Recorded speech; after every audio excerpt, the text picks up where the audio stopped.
میرے آقا نامدار محبوب کبریا دے پیارے غلام سیدنا ابی ہریرہ پاک رضی اللہ تعالیٰ عنہ نے سرکار دے کول ایک مرتبہ موجود سن. لجپال آقا نے فرمایا آئے ابی ہریرہ، عرض کی تھی جی یا رسول اللہ. فرمایا جدو ابن آدم سوندا ہے، انسان سوندا ہے، میرا غلام سوندا ہے نا، شیطان آ کے نا او دی کھتی دے پچھلے پاسے نا 3 گنڈا لا دیندا ہے.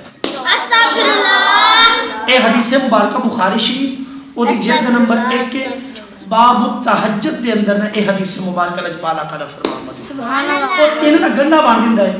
تے پھر جدوں بندہ صبح تہجد دا وقت ہوندا ہے نا، ویسے آپس بیٹھے یقین منو تہجد دے وقت نا اگ کھل جاندی ہے. اوے بندہ ٹھیٹ ہو کے پیار ہوے ہور گل ہے، اگ کھل بندے دی عموماً کھل جاندی ہے. تہجد دے وچ جدوں اگ کھلدی ہے نا تے او شیطان اٹھدا ہے بندے نو پھر اتھوں نا کان تے تھاپڑی دے دیندا ہے. آیا دے شاباش مطلب سوتا ہے حج تک بڑی لمبی رات پئی. سرکار دا فرمان ہے شیطان آخدا ہے بڑی لمبی رات پئی ہے، سو راج کے سو، انہوں یعنی تھپکی دے دیتا ہے، تھاپڑی مار دینا ہے، سوتا رہے. تے لجپال آقا نے فرمایا جیڑا میرا بندہ میرا عاشق ہوندا ہے نا، اللہ جل شانہ دا بھی عاشق ہوندا ہے، رب دے قرآن نال سونے دے فرمان دے نال محبت کردا ہے، تے او بندہ او جدوں منجی تو اٹھدا ہے نا تہجد واسطے اٹھدا ہے، جدوں اٹھن لگدا ہے اودی پہلی گنڈ اوتھی کھل جاندی ہے. سبحان اللہ. پہلی گنڈ کھول گئی.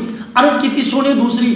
لجپال آقا نے فرمایا جدو پھر تہجد دا وضو کرتا ہے، جدو وضو کر کے فراغت حاصل کرتا ہے نا وضو تو اس وقت اس دی دوسری گنڈ کھل جاتی ہے. سبحان عرض کی تھی یا رسول اللہ فدا کو امی وابی. سونے تیسری میرے لجپال آقا نے فرمایا جس وقت او اللہ دی پاک عبادت نماز تہجد ادا کرتا ہے آخدا ہے اللہ اکبر، او جدو اللہ اکبر آخدے تیسری گنڈ کھل جاتی ہے.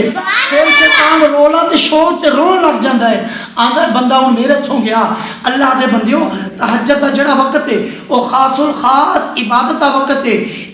اس وقت دے اندر اٹھ کے جاگ کے سونے رب نو بھی راضی کرو، رب دے پیارے محبوب کبریا نو بھی راضی کرو.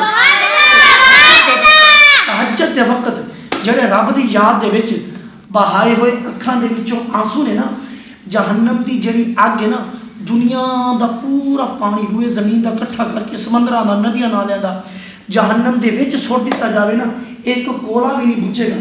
اے جڑی رب دی یاد دے وچ خوف خدا دے وچ بندے دی اکھاں دے وچوں آنسو نکل جاوے نا، ایک آنسو جو جہنم دی اگ تے جاوے جہنم دی اگ وچ مار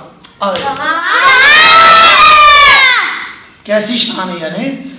رب دی یاد دے وچ نکلے اکھ دے وچوں آنسو دا ایک قطرہ او دی انی شان ہے، پر ہووے عشق مصطفیٰ دے اندر رب دے خوف دے اندر نکلے. سبحان اللہ.